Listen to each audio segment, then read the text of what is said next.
নমস্কার বন্ধুরা, আমি ছন্দা। আমার আরও একটি নতুন ব্লগে তোমাদেরকে স্বাগত জানাচ্ছি। তো আজকের এই ছোট্ট ব্লগটা তোমাদের আশা করছি ভালো লাগবে।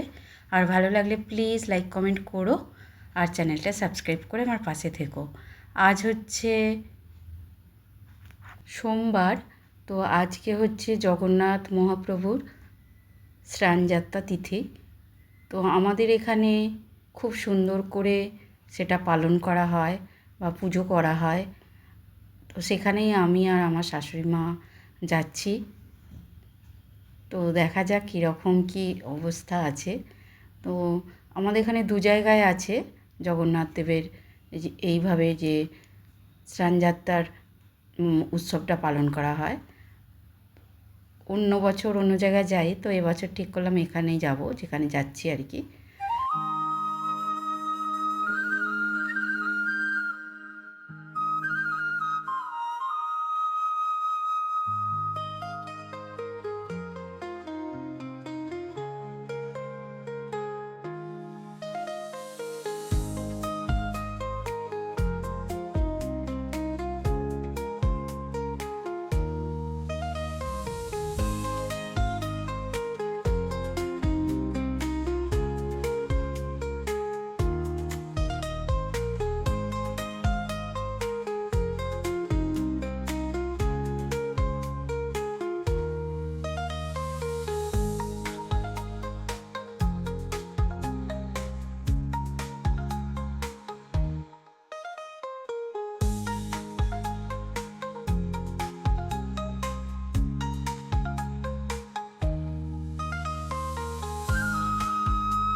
তো যাই হোক, তোমাদের সাথে কথা বলতে বলতে চলে এসেছি।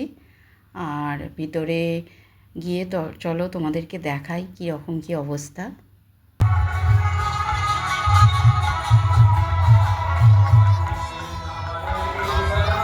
প্রার্থনা করব, সকলে তো হাত তুলুন, বলুন হরে কৃষ্ণ হরে কৃষ্ণ কৃষ্ণ কৃষ্ণ হরে হরে হরে রাম হরে রাম রাম রাম হরে হরে।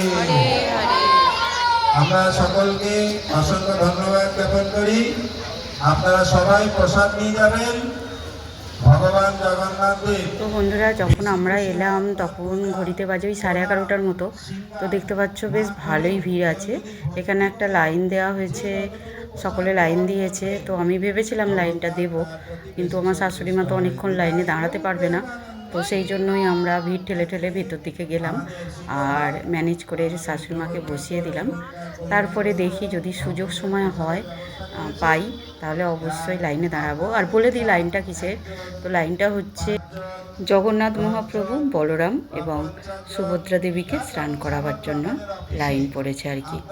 ওখান থেকেই গঙ্গা জল দেওয়া হচ্ছে, মানে যা উপকরণ থাকে সবাই লাইনে দাঁড়াচ্ছে, যেটা দিচ্ছে সেটাই আর কি প্রভুকে স্নান করিয়ে বেরিয়ে যাচ্ছে। তো দেখতে পাচ্ছ বেশ ভালোই ভিড় হয়েছে। একটু গরম আছে ভিতরটা, কারণ একটা পাতলা তিরপল দেওয়া আছে। এটাই হচ্ছে ব্যাপার, যে কতক্ষণ থাকতে পারবো। প্রচুর গরম হচ্ছে, প্রচুর গরম। তো যাই হোক, ভগবানের কাছে এসেছি যেহেতু, এইটুকু তো একটুখানি মেনে নিতেই হবে।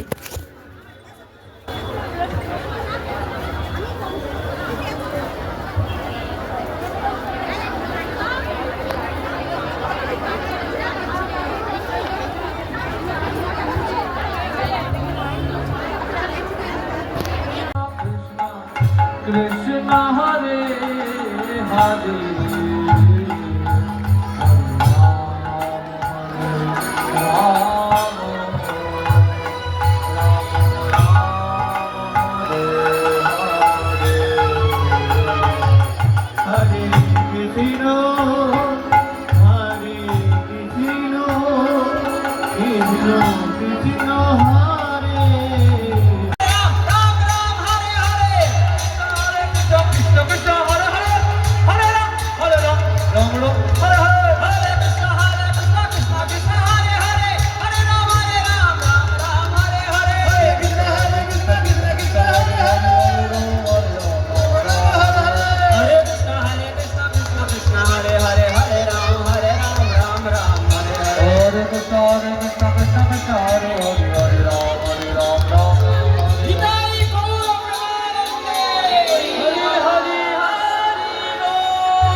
বন্ধুরা প্রায় অনেকক্ষণই আমরা ছিলাম, আর আমি পরে লাইনে দিয়েছিলাম, মানে লাইনে দাঁড়িয়েছিলাম, স্নান করিয়েছি, জল ঢেলেছি মহাপ্রভুর মাথায়। তো তারপর অনেকটা সময় আমরা বসেছিলাম, কারণ প্রসাদ পাওয়ার জন্য আর কি, সেবা করার জন্য।